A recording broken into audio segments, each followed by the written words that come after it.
watching the TechBurgh podcast coming to you from the Creative Treehouse. This is episode 1, our very first podcast. I'm Kaylin. And I'm Andy. This week's episode is brought to you by Cornerstone Ink.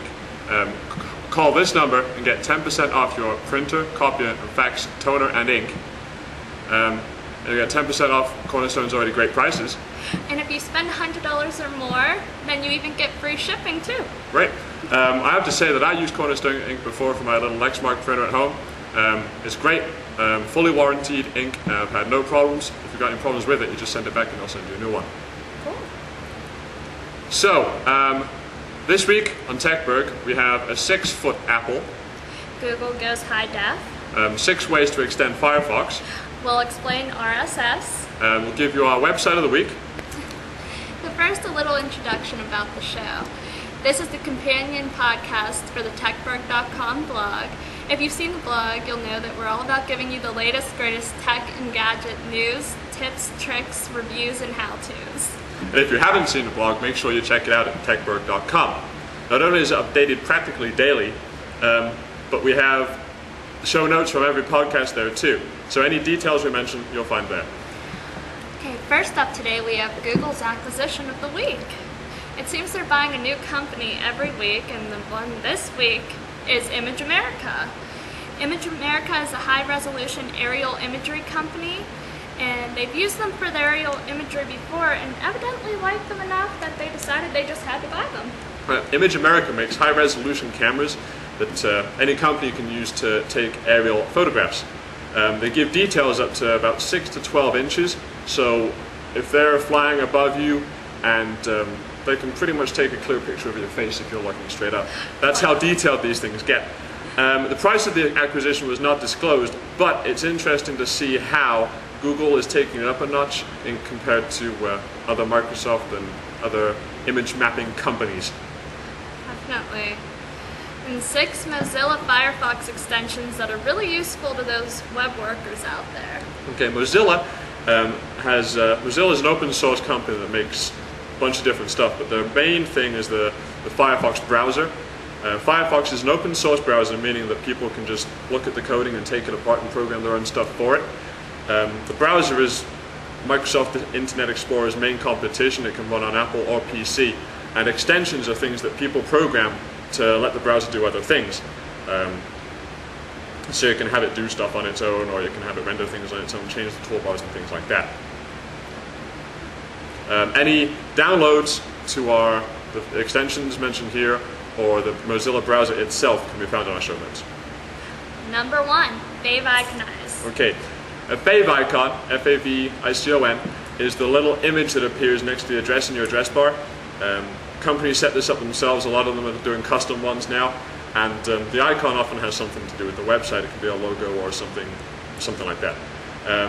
Mozilla can tab browse, meaning you can have multiple windows open in one window, and the favicon appears on a tab too. If you have a bunch of different tabs open, like I often do, I've got email, web browsing, Google, like my blog and the TechBurgh blog, things like that, it'll take the title out of the tab and just narrow it down to the favorite icon, so that you can quickly browse between the two and just not have to worry about going and clicking between tabs. Number 2, Firebug. Firebug is a little extension that's helpful for the web developers out there. It lets you debug and just pick apart your JavaScript and CSS code so you can see what's wrong with it and see what's going on with it all the time. And number 3, Foxclocks. Foxclocks is a handy little extension if you work with different people around the world. Working on the internet, we do. So Foxclocks will put different clocks down in your toolbar so that you can see what time it is in different time zones. It's helpful if you're working with people on different sides of the country, or dealing with people in different parts of the world, so you can see when they're likely to get online, when they get up, when they're not going to be in the office, and things like that. Number 4, Menu X. Menu X is handy if you're used to working full screen in Firefox and you want to maximize your web space real estate. Menu X just brings up a custom toolbar so that you can just do with one click what you'd normally have to do by clicking through different menus. And Number 5, nightly tester tools. Nightly tester tool does pretty much just what it says. Every night, well, you've got this running and your computer's on, of course. The nightly tester tools will run through and check for any Mozilla updates. It will check for the little extension updates and take care of everything for you like that. Number 6, view source chart. The view source chart on websites, if you want to look at how the website is built or coded, you can right-click on the web page, click on view source, and you can see all the code behind the page, which is a very basic way of looking at stuff.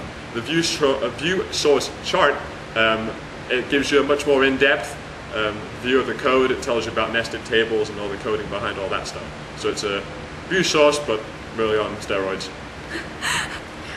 Our viewer question this week is from Beth in Pennsylvania. She asks, what exactly is RSS? RSS stands for Real Simple Syndication. Lots of websites now using this. A lot of people, if they subscribe to this blog or the podcast, they'll be using RSS to get the updates. What RSS does is gives you an address to paste into a reader being an online application or something you run on your desktop that takes RSS feeds and just shows them to them whenever you update. The RSS feed is basically what the website has updated since you last looked at it. So if you're looking at a blog, for example, every day it'll give you an RSS of the posted articles in the blog. It's just basically feeding you information from a website. It's real simple syndication. And lastly, our website of the week. Our website of the week this week is a site called Meebo, meebo.com. I actually have an interview with Meebo on Friday, so check out the blog. Yeah, the boss of Meebo. They're a small company. They've recently hired a few people. They're getting bigger. It's an online instant messaging service, which if you run Yahoo, AOL Instant Messenger, Google Talk, or what's the other one? ICQ, you can just log into the website and access your messaging from anywhere in the world. It's totally free. All you gotta do is log on to the website, sign in how you would normally sign into your messengers, click on login, and up comes your messenger list. They're getting bigger and bigger and better all the time. They just released another update to their site. They have Meebo Rooms as well, which is if you want to set up a custom chat room, embed it into a website, things like that, you can do that too. The cool thing is if you have multiple messengers like I do, you can set up an account for free on Meebo, and you can then just log in with one login and have all your messages all in one window. So you just double click on the one pane and you got all your messenger buddies there. That's convenient. Yep, so that's really handy.